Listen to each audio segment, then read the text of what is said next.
Hey, what's up? How's it? Aloha, it is me, Makani. Welcome to Culture Rise. This is the space that we created to share and talk and learn culture, whether it's ethnic, whether it's social, whether it's native, anything. Those of you that don't know, culture is just basically 10 or more people believing and doing the same things. So hit us up on all of our social media platforms, YouTube, subscribe, all that. If you're watching on TV, thank you so much for doing that. Listening to our audio portion on all of your Spotify, Google, and Apple. Get to know us. And if you have any questions, you want to share culture with us, hit us up with the link. In the meantime, as I say, we are a show that's out here in Hawaii. And to create spaces like this when we share culture, we always have to do it the way we were taught by our kupuna and ancestors.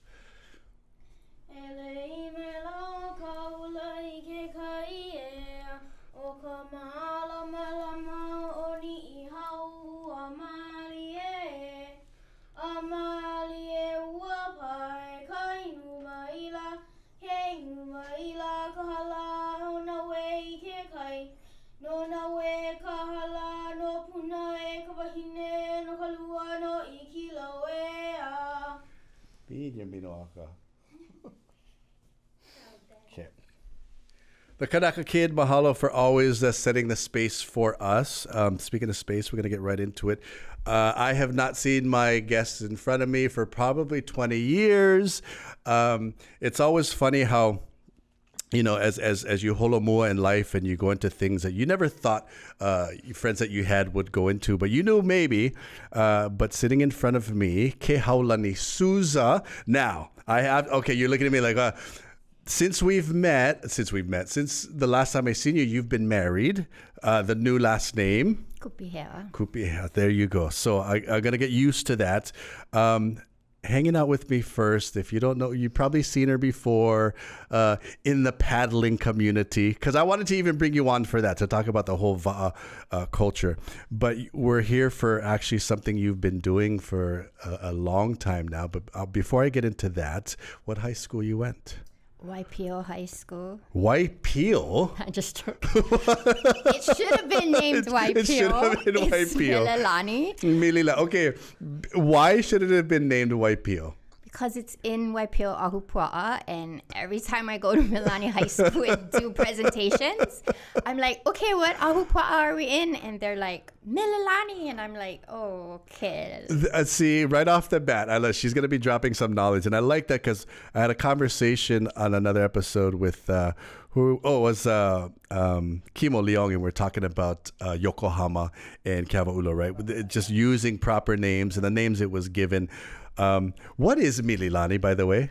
Well, I don't even. So Mililani was borrowed by the John Papa'i'i Ohana. They had their compound down at Waipio Kai, where Waipahu High School is, which is not even the name of See, I love this. You're going to break some knowledge. Which is the name of a spring. But Mililani was the name of that compound. And so Castle and Cook, let me get that right before I say something. They asked to borrow that name for their new development. So it's kind of, so now I'm thinking about it's kind of like how Kapolei has been named, and everybody up Makakilo was like, hello. You're going to call it something else. I didn't realize, I didn't know that. I always wondered what Mililani was. I knew the area. So that is all of Waipio. How far does that extend? So from Pu'u Amakua, which is kind of above Kukani local area, Wahiwa area, and then it goes all the way down to Waipio Kai, which is by Waipio High School, and then bordering the Mililani Mortuary, which goes into Waiava, and then so our streams all filter into Pu'ula. So would that be what, Waipio Moku? What, or just that's just Ahupua'a. one Ahupua'a? Yeah, it's in the Ewamoku. So okay, that was my next question. Wow, look at that! Right off that, we asked one question about a high school, and we just got knowledge dropped on us. So that would be funny if people from Mililani High School was like, I went to Waipio High School. So you went to Mililani High School. So you grew up where? In Mililani? Yeah, in the Ili of Punalu'u. In the Ili of, okay. Where is that Ili? So it's pretty large. It's where the town is right now. So I was 5 minutes from the high school. Wow. So easy to cut. I see. I love that. All these things I'm learning. So that's what we're gonna. So you went to high school, Mililani. Growing up, what are your ethnic backgrounds? Oh, 7. So my dad was Portuguese, German, Polish, Wow. and English. Portuguese, German, Polish. What was it like growing up in the household? Yeah, and then Very my mom. Hawaiian, very, or did you pull from dad's side? What was it? It was both. So my mom is Chinese, Hawaiian, Cherokee, and we spent time with both sides. And so when we spent time with the Portuguese, I want to say Portuguese. No, say it. Okay, I want you to hold that thought because we're gonna even talk about the word Portuguese, the word Portuguese. If you're joining us, this is Culturized. This is what we do. We talk about culture and the things that we need to understand about each other. And you want to know more? Stay with us. This is Culturized. Bringing you what matters. Viewers can receive the Star Advertiser Digital Full Access subscription for just $9.95 per month.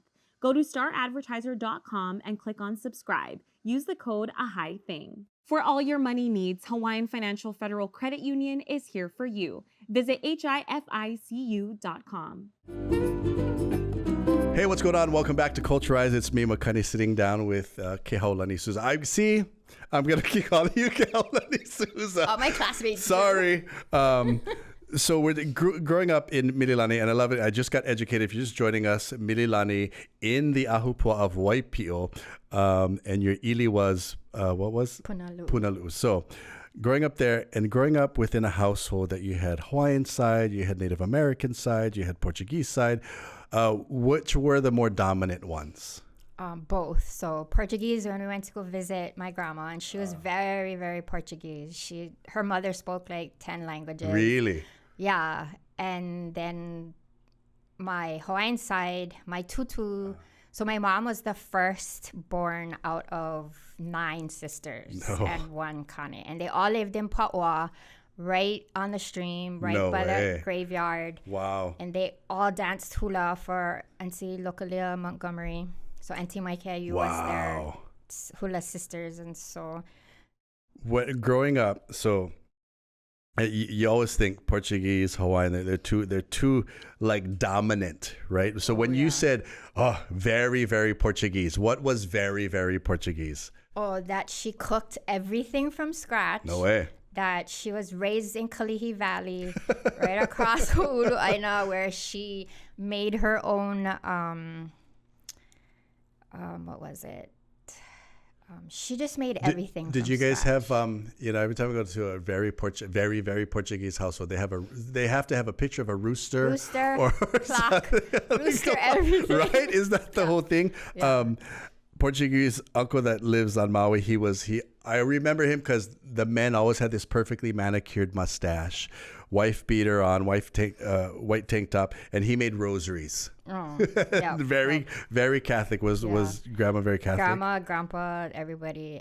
I mean, she made malasadas on Fat Tuesdays before, and so she'll call me, you better get over here and pick up these malasadas. I'm like, okay. And did she sound? See, we talk about it earlier. You're gonna say Portuguese, right?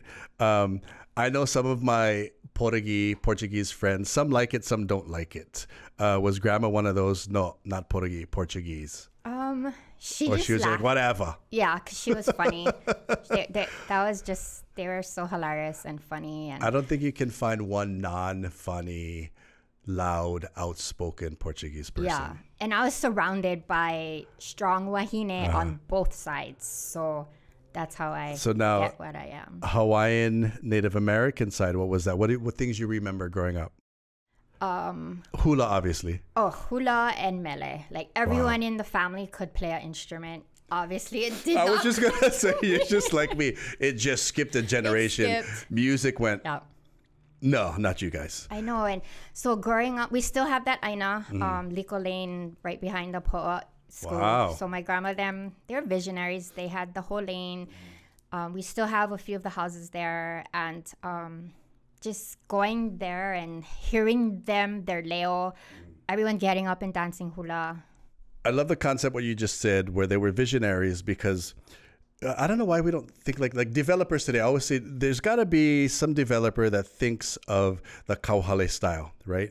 Let's just have this whole lane and all the ohana are going to live in this lane. But anyway, I thought of that when you said that. So with hula and mele being a big thing, here's another question that I ask people, and some people think it's weird. When did you realize, not only Hawaiian but Portuguese? When did you realize it? Because you know, right? That's what your parents tell you. But was there certain things you pilied to? It's like, oh, this is why I'm Hawaiian. Well, when you go to school in kindergarten and your first name is Kehaulani and your second name is Souza, boom, there you go. That is... So no one could pronounce my first name. Really? No, because did you have any Kanaka Yeah, teachers? Well, that's true. That's so true. I was raised in the plantation area. Right. So there was a lot of Japanese, and we were a minority. And so none of the teachers could pronounce my name. They butchered it. That's crazy. And so I was always like, why can't, we're in Hawaii. Why can't you? But back then in the 70s, early 70s, not a lot of people had a first name that was Hawaiian. It was true. Always the middle name. Yeah, and so it was super rare, and it was very, I was very conscious of being different, Did it, hold that thought, because I'm going to say, think about this question. Did it bother you? Right? Did you, because Hawaii, a lot of Hawaiians, even Kawakahiko, they were very famous for changing their name, right? Yeah. Oh, it's I don't like being Hawaiian, so I'm going to be Smith or whatever else. Hold that thought if it was difficult for you. If you're joining us, this is Culturized. That's what we're talking about. We're talking about the power of names. We're talking about culture. And we're eventually going to get into, think about this term, mauliola, because she taught me this and I was totally blown away. Not the mauliola that you think. Stay with us. This is Culturized. Culturized, brought to you by Beachside Roofing, the leaders. Hey, what's going on? It is me, Makani. Welcome back to Culturized. Sitting down with my good friend Kehaulani, Kehaulani Souza, which is, we're talking names, right? And I didn't realize it. Yeah, that is definite ethnicities, right there. And so the question was, there was ever a time that you're like, oh, Kehaulani? Why? Did you ever want to change your name? No, but when I found out the depthness of the name, I realized why I'm always so anu. And I'm like, I would need to change my name so I can be Velo. You're like, dude, anybody got sweater? What is that? It's 100 degrees. So as you moved on, what is one of the first things you pilied to in the sense of Hawaiian culture? Was it hula? Was it mele? Was it what you're doing now? Was it healing? What was it? Was it the ocean? What did you pili to for? Was it the ocean? Yep, because my dad, who wasn't Kanaka, was a Lavaia. My grandmother, my grandfather, they're all Lavaia. And so growing up on the boat from when I was 6 years old at Ke'ehi, going out and holo from young, my kuleana on the boat was to find the fish in the sky. So explain that to people. Wait, people just went, wait, what? So my job was to look for the manu. So you find the manu, you find the i'a, and they're in the sky. And you can analyze when they're high in the sky, the fish are low. So as the birds are coming down, the nayo and the maruku and all the maimai and the aku birds, as they're coming lower, then the fish is coming up. And so I was trained to kilo on my dad's boat and I never realized what you were doing. I could see Eva birds from miles and miles away. And I was like, oh my gosh, yeah, that was my job out there. Now, you talked about you were taught that, but while you were being taught, was it more kilo of what they were doing, or did dad then hold you by the shoulder and say, this is what you're going to do? You just kilo, okay, this is what they're doing. It's like we're fishing, but why are they looking up? Yeah, right? So my dad was deaf in one ear, and his motor was you could hear it from Egypt. So it was, and so we didn't really talk much. It was just hamau and kilo. And watch what he's doing. And watch. But, no, but the birds, we knew that because they're so, like, there's hundreds of birds just circling. But not a, see, it's funny because people always they associate, yes, the manu, but even that, the fact that obviously now that I think about it, when they're high, obviously because they're getting a better view. Yeah. So from that, I mean, because you became like this avid paddler into the Va'a community. When did you start doing that, or you always did it? No, I didn't start till like 12. Then we would catch bus down to Haleiwa. Uncle Randy Sanborn, amazing. See, because that's the other funny thing. You're growing up in Punaluu, Waipio. You're like, wait, you're a canoe paddler? People don't realize how close, North Shore exactly, is. because it's just right down the hill. It's 15 minutes down the road. Yeah. How many Molokai channel crossings have you done? Only a couple. Only a couple. Yeah. Some people don't even do one. So that's another one. I want to talk about the Molokai Hoi, the Navahini Kekai. That's when we kind of met, like 20 years ago. I want to fast forward all these things that you're learning, you're growing up doing, and then it's crazy because we kind of lost contact. I come back to Hawaii, and I start studying back in healing practices and traditional healing practices, and then I see your name associated with, okay, I know your face. Watch your face on this, and I associated your name with Sand Island. See, Mokawea. How'd that all start? Because you have a nonprofit that you started that's located in that area. So before we continue on, Sand Island, Mokawea, what is that area? Because it's not Sand Island. No. Yeah, mahalo for asking that. Well, after high school, I wanted to go into marine biology, but our kupuna had other plans, so they put me into anthropology. That's went right. that route, which I was never interested in, but it took me a whole nother route. And when I was 18, I was taking my first couple classes, Hawaiian history and stuff, from Auntie Vicky Takamine. Wow. So she really, I don't think she realizes how much of an impact she had on me, but really got me to understand, like, we have to use our traditional place names. We have to bring the mana back. So growing up in Ke'ehi, my dad's boat was right there. And volunteering and bringing people out. So you already had a connection to Ke'ehi, that whole area. Oh, yeah, because that's where my dad had his boat. Because I also want to find out when we come back, anthropology and brain farting. Archaeology. We're going to sit down with, or we are sitting down with Kehaulani Ava kicking in. We're going to talk about what she's doing at Ke'ehi right here in Culturized. Long's Drugs is always here for Hawaii, providing your family with their local favorites, accessible health and wellness services to keep you safe and healthy. Make Long's a part of your day. Hey, what's up? How's it? Aloha. Welcome back to Culturized. Sitting down with my good friend Kehaulani. After high school, you anthropology. Where'd the tie, or is it just closely related, archaeology? Oh, yeah. So archaeology is one of the 4 subfields under anthropology. Because I remember, I always used to tease you. People would be like, oh, you know that girl, Kehaulani? I said, yeah, she's the one on the road. She had hands on her knees and she looking in a hole. Yeah. That's what I always would see you.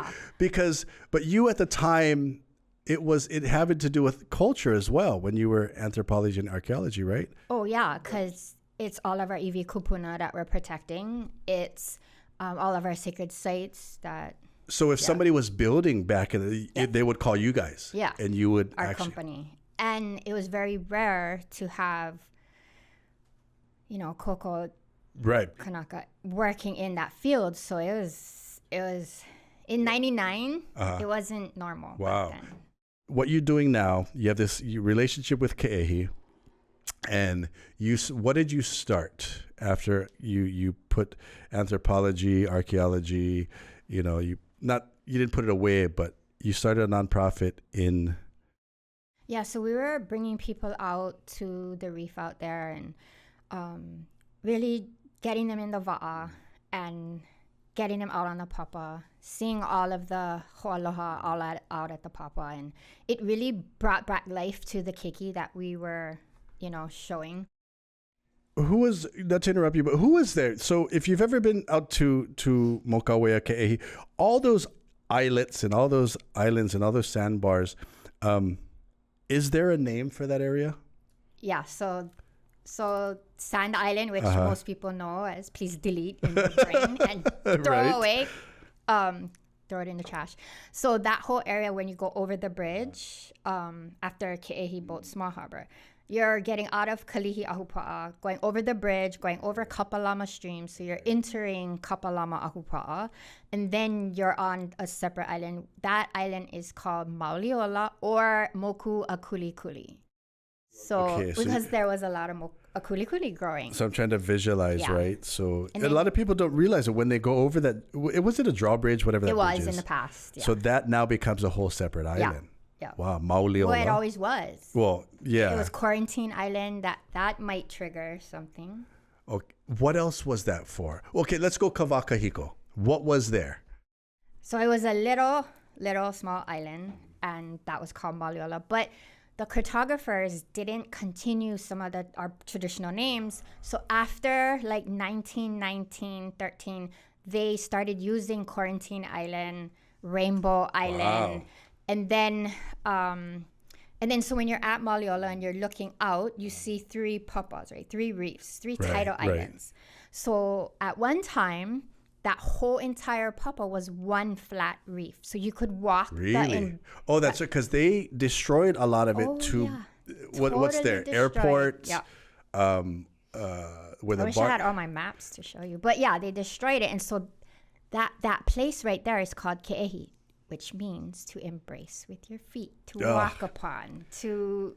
Yes. We're gonna get into that. If you're joining us, this is Culturize. Hit us up on all of our social media platforms. Comment down below. You've got any questions or even historical historical questions about that whole entire area. Comment down below. We got an extended version coming up where we get to go even deeper into this conversation with Kehaulani right here on Culturized.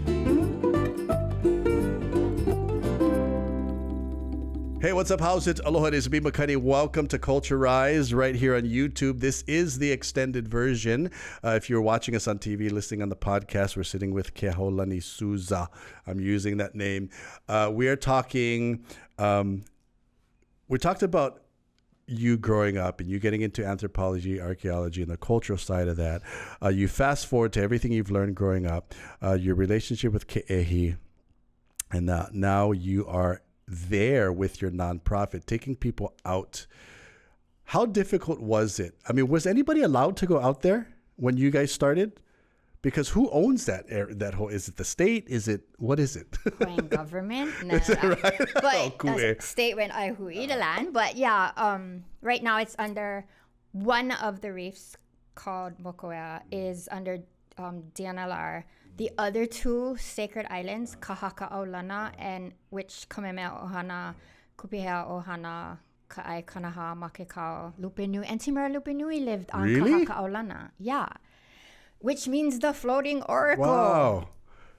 And then you have the reef runway, which is called Moku'eo. Was the reef runway an actual island? Did they build it, or they just covered it? They sliced the island in half. Really? Where, this is where Kalakaua had his summer home. This is where Kalakaua had his limu gardens. He called it Ma'e after his tutu. Every single type of limu you could think of was out there. And they sliced this island in half, which had our kupuna, are still there, but some of them, got taken away. But half of that is the reef. So that was all reef. And then That's so crazy to me. It is. And then all the local i'a. Like, there's 100 local i'a just in Pu'uloa, and then it filters over. So part of the airport has, like, over 800 acres of fish ponds. So when you started what was the purpose of taking people out? Just to see, or what was the purpose when you started taking people in the Va'a out to these different areas? Yeah, so there is another nonprofit taking people out there. And then that was just more so focused on cleaning the island and taking care of that part, and then replanting some of the native plants. And then when I took over, I could see that we weren't cultivating the land. We were planting seeds of kupuna consciousness in all the people that came. And you always, we're on a culture show, and culture is Right. It's literally our ancestral medicine. Yeah. And that, I like you said, it's a good segue because a connection that we have, you went from that to just malamaing the kai and this moku, and then all of a sudden this kuleana that you always had, and this kuleana is healing. Did you realize, or when did you realize that, okay, maybe what I was doing wasn't, this is my kuleana now. Yeah. Healing is my kuleana. So taking people out to the moku and the kai to malama it turned into what you're doing now. Yep. So when I started working with Hina Mauka, women in prison, the boys' home, I started doing pikai at the kai before we would get in the va'a. And everyone, when you're in the kai, absorbing all those minerals, really letting go and walking and letting them go and just doing those morning protocols, I could see the effect that it was happening on them, because for me, that was my Maliola, my optimum well-being of how I keep myself in that realm of Maliola. It was the mana of the kanaloa, of Moana. For those watching that may not have an understanding, explain to them in your mana'o. Trying to explain a pikai is right. Explain in easiest terms what a when pikai. when we cry, it's salt. So it's God's way of cleansing ourselves. So you have to take it upon your own self to be your own healer. So when we go to the ocean, our kupuna knew that being near the ocean heals you, and then we knew that. We knew that it was everything around you. So now you start taking these people out for a whole different, well, I wouldn't say different because it was part of it. Now it's just very directed. The kuleana is direct. So, and you work with all these organizations with, for lack of a better word, people troubled, right? Or whatever pilikia they may have. And the sad thing is, I say in the world that we're in, there's a lot of people. It's not right? and it's not even the ones in there. I started to see and I started to hear, okay, you have to do it, everyone now. And I'm like, okay, I'm not ready, but I did, and still people just away. Especially I had doctors come out, 40 doctors come out. And I was so nervous to do it with them, and then I had one doctor come out, and she was in my morning session, and she was like, and then she was like, okay, I want to bring the rest out. And then they did. And I saw in the closing circle, they're all talking about, we as doctors, we do not take care of ourselves. We all know we're the last worst ones to take care of ourselves. And so my whole thing is that we need to start young with our keiki to teach them how to really just malama. And when it comes to that, so we're talking about healing. We talked about mauliola. Explain to people, you use the term optimal health. Elaborate a little bit more on what mauliola is, because this is the weird thing as in the kuleana that you and I do as far as healing goes. Your number at the top, I should say number one, is to tell people something's wrong with them. They should come, but here we are though, but reminding people that, we may have to. So mauliola is what to you? If you can go a little bit deeper into the kauna of mauliola. Well, like I was talking about, culture is our ancestral medicine. It's really the mo'olelo in place is that medicine that heals us. And our kupuna knew that, because they woke up and they knew they had to be in tune with everything, because there's a kupuna vibration with everything around us, and they knew that. And I think, by people coming, it's not even the idea of it's never the idea of something's bothering me. It's they don't even realize it because they think they're coming on a va'a. Yeah. And they're going to go holo holo. And I've had so many people say, I had no idea I was going to. There's something's wrong with me. Yeah, or I needed to forgive someone or myself. So Mauliola you're helping people get to that point of optimal health. And the thing is, with Hawaiian healing or just Hawaiian culture, we don't look like how you talked about these MDs. And I always get it because I work in a clinic. But MDs, they look at a person and they separate mental, physical, spiritual, emotional. Hawaiians, we looked at it as a whole thing. Is this something? This is your kuleana? No changes anymore. You are in this healing realm. What other practices within traditional Hawaiian healing? Because a lot of people have a hard time when we say traditional Hawaiian healing. They think we're this really weird esoteric people that do things. So we pikai. What else? What are the things? Not only that you practice that you know of that self-healing. Well, for one, I think I'm just reminding people that we are our own healers and that we have to cultivate that healing every single day so that we go to the doctor once a year. And that, so everybody thinks, oh yeah, we're going to come in the va'a, we're going to, physically get fit. But when they come to our program, it's mental fitness is key. Emotional hygiene is the kohua. And all of that is nothing new. Quieting your mind so you can hear your ancestors from your past. Ikavama mo, kavama hope. How do we get our ancestors to navigate our future? You have to hamal and kilo. I always say, I said the most difficult thing to do in the world today is nothing. Yeah. Right. And people are like, what? I said, just do nothing. And think of nothing. I bury people. I put them in the one and I put them in the sand and they're like, what do I do now? I said, nothing. It's difficult for people to do that. Yeah, and I've been doing this with elementary school kids. See, like that just blew my mind. I was like, okay, I am gonna teach these kids. And in Hawaiian, it's so modernized now with meditation and mindfulness. This is nothing new to our kupuna. Nothing new. And so when you get them in the water, so there's sodium, magnesium. It instantly calms you. Magnesium calms you. It triggers your parasympathetic nervous system. So I'm trying to teach these kids, okay, let's open breathe. Let's use our diaphragm. People think I'm weird when I talk about negative ions is going to make me positive. They're like, what? Anyway. You not only malama adults, you malama keiki and teach at the same time. If anyone that's watching, anyone that's, just, we're not telling anything's wrong with you, but if you just wanted to just experience something of Hawaiian culture, where do they get in touch with you?